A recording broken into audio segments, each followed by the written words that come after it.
তো বস, এখন কথা হবে অঙ্কুশের ছবি নারী চরিত্র বেজায় জটিল, যেটা আমি সবে সিনেমা হল থেকে দেখে আসলাম। তো কেমন হলো এই ছবিটা? দেখুন, সকাল সকাল আমি যখন রাজা সাহেব দেখেছি, সেই ছবিটা আমাকে যে পরিমাণে হেডেক দিয়েছে, মানে আমার মাথার যে ঘিলুর তার আমি পিন্ডি চটকে দিয়েছি ছবিটা দেখার সিদ্ধান্ত নিয়ে।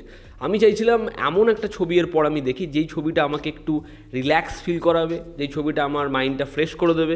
তো সেটা কি এই ছবিটা হতে পারলো? আমাকে যদি এক লাইনে বলতে হয় তাহলে আমি বলবো এই ছবিটা আমার জন্য স্যারিডনের মতোই কাজ করেছে। এই ছবিটার থেকে আমার যা এক্সপেকটেশন ছিল, এই ছবিটা কিন্তু কোথাও একটা গিয়ে সেটা ফুলফিল করতে পেরেছে।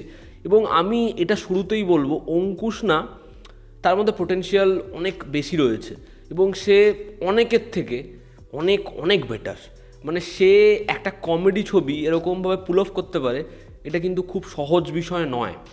ছবির গল্পটা আমি একটু করে বলছি। এখানে অঙ্কুশের যে ক্যারেক্টার, সে মহিলাদের থেকে মারাত্মকভাবে পীড়িত। এবার যে কারণে সে মহাদেবকে দোষারোপ করে, এবার মা কালী ঠাটিয়ে চড় মারে।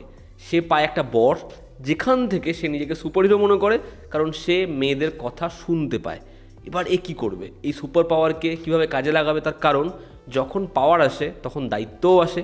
এবার এ কি এই দায়িত্ব সদ্ব্যবহার করবে? এর থেকে বেশি জানতে হলে আপনাকে নিকটবর্তী সিনেমা হলে ছবিটা দেখতে হবে।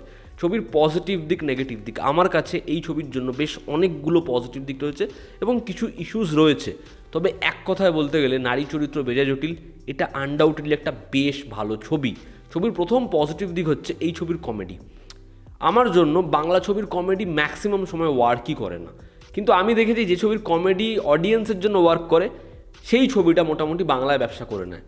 এই ছবির কমেডিটা কিন্তু ওয়ার্ক করে এবং যদি আপনি একটা মোটামুটি ভরা সিনেমা হলে ছবিটা দেখেন, আমার মনে হয় আপনারা আরও বেশি হাসবেন। তার কারণ ছবিতে ছোট ছোট বিষয়, যেভাবে ক্যারেক্টাররা ক্যারিকেচারিস জিনিসপত্র করে, আবার কিছু ডাবল মিনিং জোকস বলে, সেগুলো কিন্তু প্রপারলি ল্যান্ড করেছে। কিছু ক্যারেক্টারের অ্যাক্টিভিটিস এমন যে আপনি ওগুলো দেখলে হাসবেন, এবং আমার মনে হয় তারা ট্রেলারে সত্যি কম রিভিল করেছে। আপনারা যখন সিনেমা হলে দেখবেন, আপনারা অনেক কিছু দেখবেন যে সেগুলো না খুব মজার, সেগুলো সত্যি বেশ ভালোভাবে ল্যান্ড করেছে। ছবিটার ডায়ালগ আছে, ওটা ভালো করে শুনো ছবিটা দেখার সময়। তারপরে বাথরুম, মানে আমি না ওটা আশাই করিনি যে ওরকম কিছু বলবে, মানে ওটা হাস্যকর। গোটা ছবিতে এরকম কিছু ডাবল মিনিং জিনিসপত্র আছে যেগুলো ভাই হিলারিয়াস। ঠাম্মার ক্যারেক্টার যতগুলো সিকোয়েন্স আছে তোমাদের মজা লাগবে। একটা জায়গা রয়েছে, বলছে পায়েসটা খুব ভালো হয়েছে, বলছে না না দুধটা ভালো ছিল, বলছে আপনি দুধ খান, পায়েসটা নিন। আর ওই যে ছোটো ছোটো বিষয়বস্তুগুলো যখনই করছে, মানে যাই বানাচ্ছে, না না ওটা ভালো না, এটা ভালো ছিল বলে ভালো হয়েছে, ওগুলো না হাসবে। এবং সেখানে যেরকম এক্সপ্রেশন, যেরকম ব্যাকগ্রাউন্ডে জিনিসপত্র করছে, মজার। তো কমেডিটা বেশ বেশ ওয়ার্ক করে। পরবর্তী এবং এই ছবি সব থেকে যেটা পজিটিভ দিক, সেটা হচ্ছে অঙ্কুশ নিজে। দেখুন, সবসময় ভালো ডায়ালগস লেখা হলে বা একটা এমন সিচুয়েশান যেখানে ক্যারিকেচার হচ্ছে, তখনই কমেডি ওয়ার্ক করবে এমনটা কিন্তু প্রয়োজনীয় নয়। অনেক সময় অ্যাক্টাররাও কিন্তু কমেডিটাকে দাঁড় করিয়ে দিতে পারে। এই ছবিটা আপনি দেখুন, আপনি পুরোপুরি বুঝতে পারবেন যে অঙ্কুশ কীভাবে এই ছবির জান হয়ে গেছে। ছবিতে অঙ্কুশকে যেরকমভাবে পরিচালক প্রেজেন্ট করেছে, আমার মনে হয় পসিবলি অঙ্কুশকে বেস্ট ওয়েতে প্রেজেন্ট করেছে। তার কারণ অঙ্কুশ ভিলেন হোক বা কোনো ছবিতে অ্যাকশন করুক, এত সুইট কোনো ছবিতে রিসেন্ট টাইমসে লাগেনি। এত ভালো লাগছে অঙ্কুশকে দেখতে, গোটা ছবিতে সে ভিজিবল।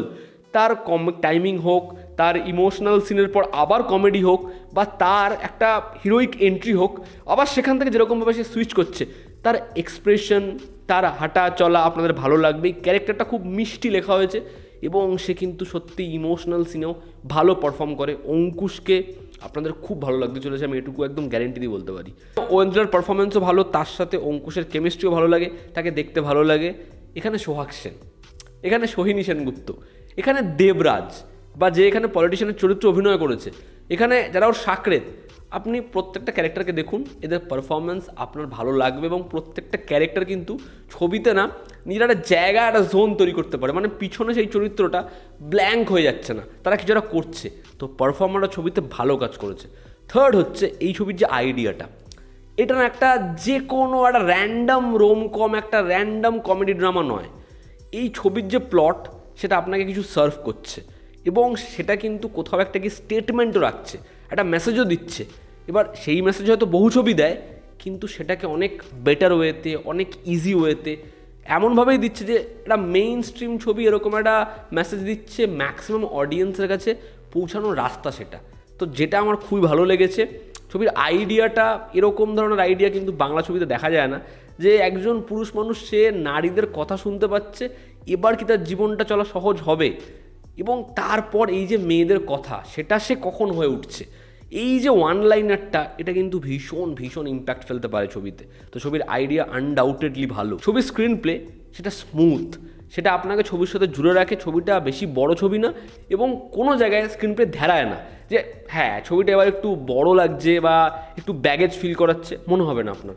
ছবির এডিট শার্প হয়েছে, ছবির লুক অ্যান্ড ফিল সেটা ক্রিস্প, এবং যেটা এবার আমি পজিটিভ বলবো, শিলাজিতের ফ্যান ফলোয়িং, মানে এই গানটার ফ্যান ফলোয়িং আর কি, কোন ডান্ডা ডুডুং ডুডুং গানটা বাজলো, লোকের কি উচ্ছ্বাস। এবং ছবির গান যেরকমভাবে প্লেসমেন্ট নিয়ে আমার সমস্যা আছে অন্য গানের, তবে ছবির গান কিন্তু অডিয়েন্সকে মোটামুটি মজা দেয়। তো ওভারঅলে এই ছবিটা কিন্তু আপনাকে হাসাতে পারে, মোস্ট ইম্পর্ট্যান্ট একটা কমেডি ছবির ক্ষেত্রে ছবিটাকে আপনাকে হাসাতে পারছে, এই ছবিটা কিন্তু আপনাকে হাসাতে পারে। আর আমি বহু বাংলা ছবির ক্ষেত্রে দেখি একটা সার্কেল কমপ্লিট করে না, একটা গল্প বলছে, খাপছাড়া ভাব, 4টে সিন দেখছি, প্রত্যেকটা সিনের সাথে কোনো কানেকশন নেই, আলাদা আলাদা র্যান্ডামলি চলছে, এই ছবিটা কিন্তু ওরা করেন। ছবিটা শেষটা এমনভাবেই করে যে আপনার মনে হবে কী সুন্দর স্পেস দিল, তো সেটা কিন্তু রক্ত মাংসের হয়ে ওঠে।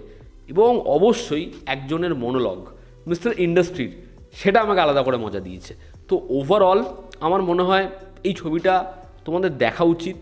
নারী চরিত্র বেজায় জটিল, ভালো ছবি, মজার ছবি, এবং অঙ্কুশ সাপোর্টিং কাস্ট তারা যেরকম পারফরমেন্স দিয়েছে, তোমরা হাসবে ছবিটা দেখলে, এবং একটা গুরুত্বপূর্ণ স্টেটমেন্টও ছবিটা দিচ্ছে। তবে এবার যদি আমরা ছবির নেগেটিভ দিকে আসি, ছবির প্রথম নেগেটিভ দিক হচ্ছে ছবির মধ্যে একটা পলিটিক্যাল দিক রয়েছে। এবার সেটা আমি এক্সপেক্ট করছিলাম, এবার সেটাকে যেরকমভাবে শেষ করা হয় সেটা ভালো, কিন্তু মাঝখানে বা গল্পের মধ্যে যেভাবে আসে সেটা না খুব বেশি জোরালো মনে হয় না।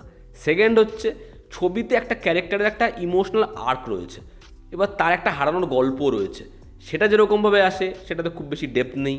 এখানে রোম্যান্টিক যে ট্র্যাকটা তার থেকেও বেশি ওয়ার্ক করে, দুজনের মধ্যে যে দ্বন্দ্বটা, রোম্যান্টিক ট্র্যাকটা সেটাও কোথাও একটা গিয়ে স্পেস পায় বলে আমার মনে হয় না। যেটা গান সেটা খুব অদ্ভুতভাবে প্লেস করা, আমি বুঝতে পারি মেইন স্ট্রিম ছবি গানের দরকার, তবে সেই প্লেসমেন্টটা আমার একদম ভালো লাগেনি। গানটা ভালো, বাট প্লেসমেন্ট একদম ভালো না। ছবিটা ফার্স্ট হাফে ক্যারেক্টার এস্টাবলিশ করতে সময় নেয়, এবং সেটা ছবিটার পরে কাজ করেছে, তবে শুরুর দিকটায় ছবিতে যতক্ষণ না উদ্দেশ্যটা আসছে, আমি ভেঙে বলতে পারছি না, তবু আমি বলছি উদ্দেশ্যটা যতক্ষণ না আসছে ততক্ষণ একটু হাসি বা একটু এই বিষয়টা আমাদের যেন হচপচ হচ্ছে বলে মনে হয়।